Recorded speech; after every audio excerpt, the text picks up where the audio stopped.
proteína C reativa.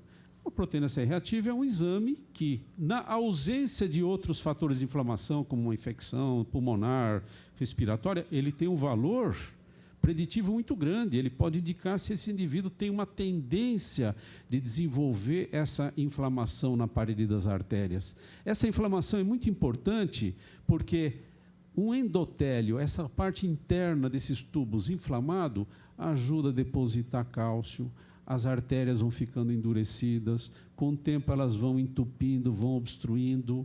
E um dia, uma dessas placas de cálcio, ela pode, por mecanismos que a gente ainda não conhece, ela pode se romper.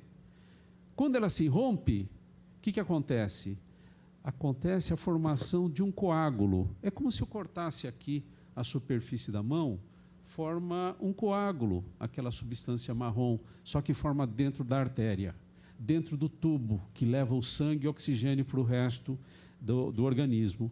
E se, por exemplo, o tubo for uma artéria do coração, e esse tubo estiver levando sangue e tiver essa lesão interna, o que acontece? Nós vamos tendo progressivamente um entupimento. Quando entope, aquele músculo vai morrendo. Isso é um infarto. Isso é um infarto. Isso é um infarto. E as estatinas?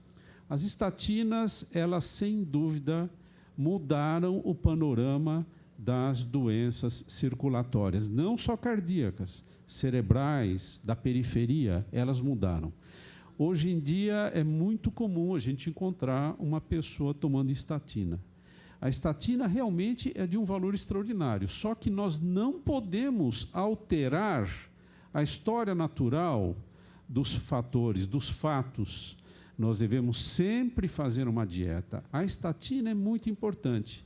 Existe só um fato que privilegia um pouco esse uso dessas estatinas, desses medicamentos que reduzem o colesterol. E o meu amigo aqui vai confirmar, 60% do colesterol que a gente tem na nossa circulação, no nosso organismo, ele é produzido pelo próprio fígado. É por isso que nós encontramos alguns indivíduos que são magros, são atletas e têm colesterol um pouco alto, porque existe um problema genético de produção de colesterol no fígado.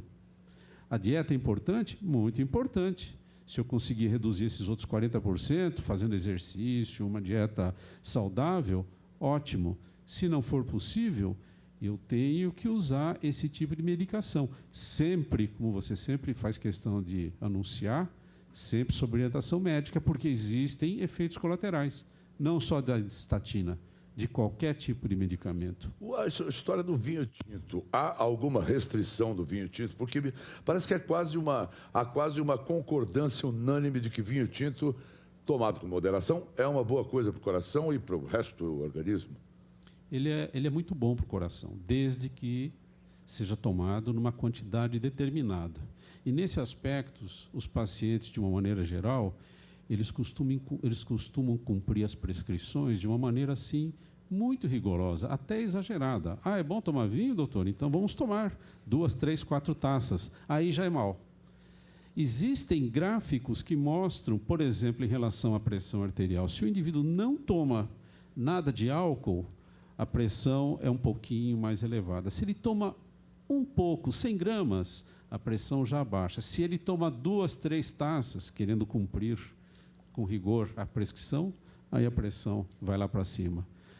Nem tudo ao céu, nem tudo à terra. E a aspirina, que todo mundo continua tomando aspirina, achando que uma aspirina por dia infantil é ótimo para o coração.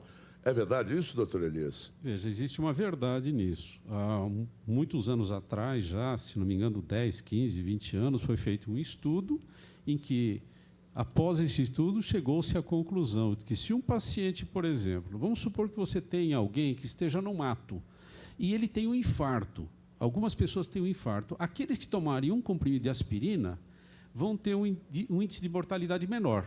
Bom, a partir disso, a aspirina começou a ser usada. Só que ela, às vezes, é usada de uma maneira exagerada. O que faz a aspirina? Ela deixa o sangue mais fluido.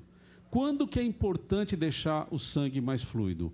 quando já existe alguma alteração na circulação.